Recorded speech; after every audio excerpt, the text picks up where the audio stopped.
even the musicality, to what was done on the record. So from that perspective, things have really never changed. The one thing that did happen this time is this was the fastest we were ever able to finish. We finished tracking the record in 7 weeks' time. Really? Yeah, in and out of the studio. So now that doesn't include mixing, mastering, whatever. That took another week or two. But we were just very, very well prepared. Knew what we had to do. Did it. Were trained for it, and really, really just nailed it. We just had some unbelievable moments, each of us did, in the studio. The one thing.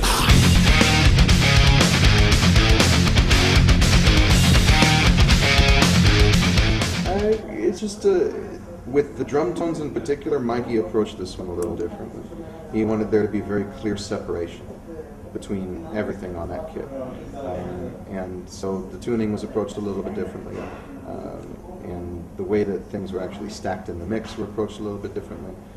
Neil Avron has mixed the past two records, Indestructible and this record, but he definitely did pay particularly close attention to tuning aspects and trying to make sure that the separation was there. Sometimes a little bit too much of the low mid and the low will get rid of some of that precision and the separation, so that you can hear all of the flair of what's going on as far as the fills are concerned and whatnot. And I think in this one it was brought much more up front. By the way, how do you guys manage while you're performing? Because now you have guitar solos, and you only have one guitar player. Typically, John will hit a pedal that turns distortion on the bass. Okay. And he'll play what the rhythm riff would have been on bass. So you have no thought of bringing a second guitar player? No. It's really not necessary. You know, we're preserving the same feel live. So I also think that there's something to be said about live versions of the songs being just slightly different than what you hear on the record. But truth be told, is with the amount of power that we have, that we bring with us, and the intensity of what's going on, and the type of rigs that they have, like I explained to you with what John does, it's pretty seamless. As a fan, or even as somebody with a trained ear like you're describing, it's going to sound like the record, and then some. So.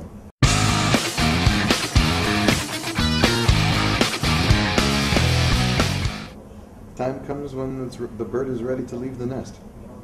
It's really just as simple as that. It's no disrespect to Johnny K at all. He's an amazing guy, and he does fantastic work. But we learned a lot.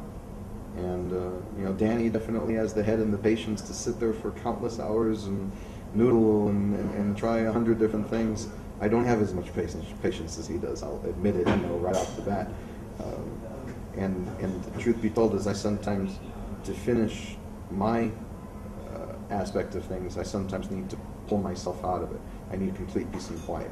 I need to kind of be in my own space and nobody bothering me, and just me and the music and finishing my aspect of things.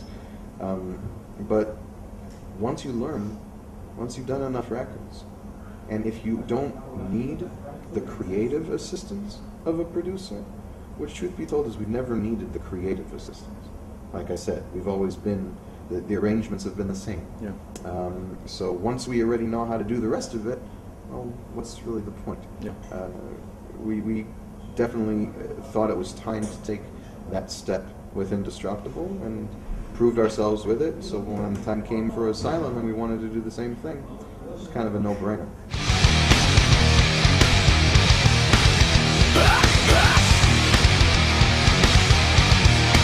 I didn't sing the way that I do now prior to being Indestructible. Our greatest source of influence and inspiration is each other, and we've changed one another over the course of time. The rhythmic delivery, the guttural stuff, the primal, animalistic stuff that you hear is really inspired by the primal nature of the music. If I didn't have that bed to lay it on, I don't know that I would have gone. It really developed very organically, very naturally. And we're very, very fortunate as a band that we've been able to have a sound that is so recognizable and identifiable and individual. We're very blessed. Thank God for it.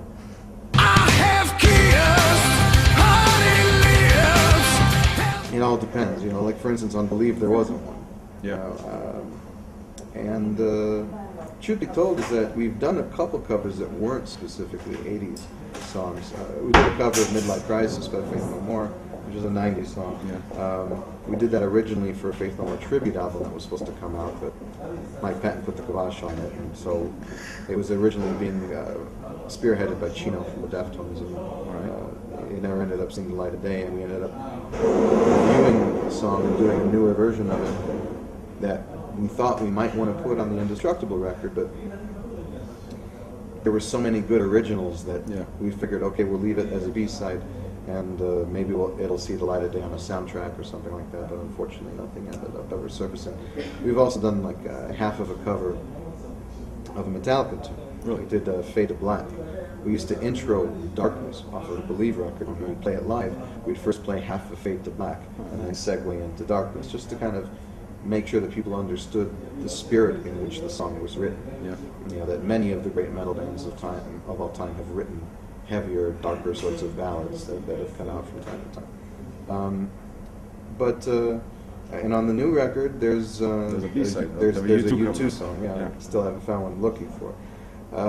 That was Danny's idea to try, and he played me what he had in mind musically for it, and I was just blown away by what he came up with musically. And I'm a fan of U2, always have been. I respect what they do. I respect their strength and how they dominated. And so, as far as a lyrical perspective is concerned, in certain ways it even made sense with my life. The lyrics that are being spoken in the song. So we embraced it. It isn't specifically an 80s fetish thing or anything like that, but we like to take stuff that is very left of center. Okay. Stuff that's nothing like what you would think Disturbed is, and really make it our own, as opposed to taking something that everyone would assume we would cover, like, let's say, a Sabbath tune or a Maiden tune or a Metallica tune.